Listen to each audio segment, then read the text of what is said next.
I'm not doing any kind of editing in this video, and I also not set the quality of the volume, picture and all other things. I just wanna make it for convey my opinions, my thoughts to others. So first of all, Assalamu alaikum everyone. Hope you are all well.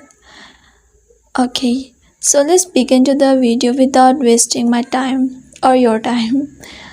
So first of all, I just want to say that today's means this month is Islamic month, Rabiul Awal. Most of the people say that why we are celebrating this day. हम क्यों मनाते हैं 12 रबीउल अव्वल? In fact सारा साल तो नबी पाक का होता है।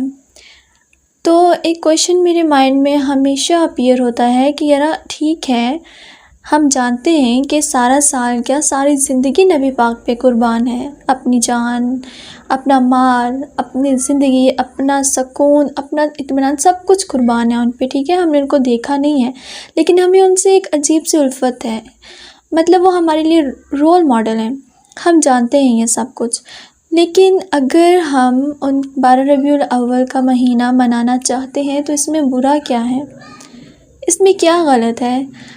हम जैसा कि हमें पता है कि जब नबी पाक सल्लल्लाहु अलैहि वसल्लम गए थे हिजरत करके, तो वहाँ पे काफ़ी बच्चियों ने डफ़ बजाए थे और तलाल बद्र अलीना जो था वो उन्होंने पढ़ा और डफ़ भी बजाए गए थे और ख़ुशी मनाई गई थी कि नबी पाक ने हिजरत करके मक्का से मदीना आए थे।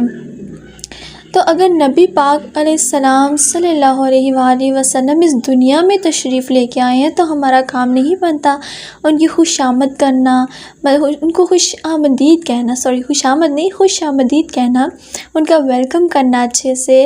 अगर इतनी ही बिद्दत है इस्लाम में, इतनी ही चीज़ें हैं, तो हम क्यों किसी बच्चे के पैदा होने पे खुशियाँ मनाते हैं? क्यों हम मिठाई देते हैं? क्योंकि वो हमारी ज़िंदगी में एक नई बहार बन के आता है ना। तो नबी पाक अलैहिस्सलातु वस्सलाम का रुतबा तो बहुत बड़ा है। मैं कोई आलम फाज़िल नहीं हूँ, मैं कोई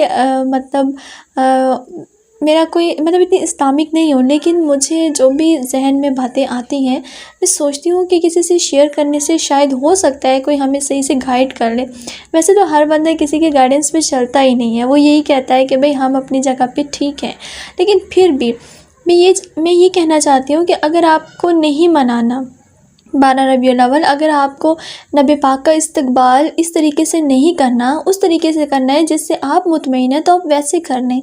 लेकिन ये कुफ्र है, ये बिद्दत है, ये ऐसे है, ये वैसे है, ये कहना बंद कर दें प्लीज़। क्योंकि इससे ना बाकी लोगों के माइंड भी डाइवर्ट हो जाते हैं, काफ़ी सारी सवाल पैदा हो जाते हैं।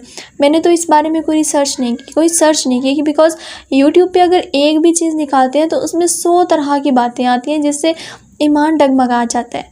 फिर एक और सवाल पैदा होता है कि अच्छा इतना इम्पॉर्टेंट है तो कहाँ लिखा हुआ है? कुरान पाक में किधर लिखा हुआ है कि 12 रबीउल अव्वल मनाना चाहिए? तो मैं ये पूछती हूँ कि जो मुहर्रम के हवाले से काफ़ी चीज़ें हैं, इस्लाम की बाकी भी बहुत सारी बातें हैं, तो ये कुरान पाक में कहाँ लिखी हुई हैं? कहीं भी नहीं लिखी हुई। और फिर कहा जाता है कि हम उन्हीं चीज़ों को अडॉप्ट करते हैं जो हमारे वडेरे, हमारे बड़े करते आए हैं। तो ऑब्वियस सी बात है, हम एक इस्लामी कंट्री से बिलोंग करते हैं, हम एक इस्लामिक फ़ैमिली से बिलोंग करते हैं। ठीक है, रिसर्च करनी चाहिए अपनी, लेकिन अगर आपका दिल मुतमईन है किसी अच्छे काम, क्योंकि दिल हमेशा अच्छे काम के लिए ही मुतमईन होता है, कभी भी बुरे काम के लिए वो मुतमईन नहीं होगा। आपका ज़मीर हमेशा आपको मलामत करेगा कि जो आप आया करने जा रहे हो वो गलत है। चाहे आप कर दो, आप करते रहो, लेकिन आपका ज़मीर आपको उस चीज़ पे कभी भी एग्री नहीं करेगा कि आपने जो किया वो ठीक है। तो इसलिए अगर कोई 12 रबीउल अव्वल के मौके पे नबी पाक सल्लल्लाहु अलैहि वसल्लम का इस्तकबाल अपने तरीके से करना चाहता है, उसको खुशी मिलती है, क्योंकि कहते हैं ना इन्नमा अमालु बिन्नियत, तो अमाल का दारोमदार नीयतों पर है। तो अल्लाह ताला बेहतर इंसान की नीयत को जानते हैं, तो आप उनको जज ना करें और उनको उनके तरीके से नबी पाक का इस्तकबाल करने दीजिए। तो आखिर में इस बात के अख्ताम पे एक बात कहना एक नात पढ़ना चाहूँगी। सहर का वक्त था, मासूम कलियाँ मुस्कुराती थी, हवाएं खैर मकदम के तराने गुनगुनाती थी।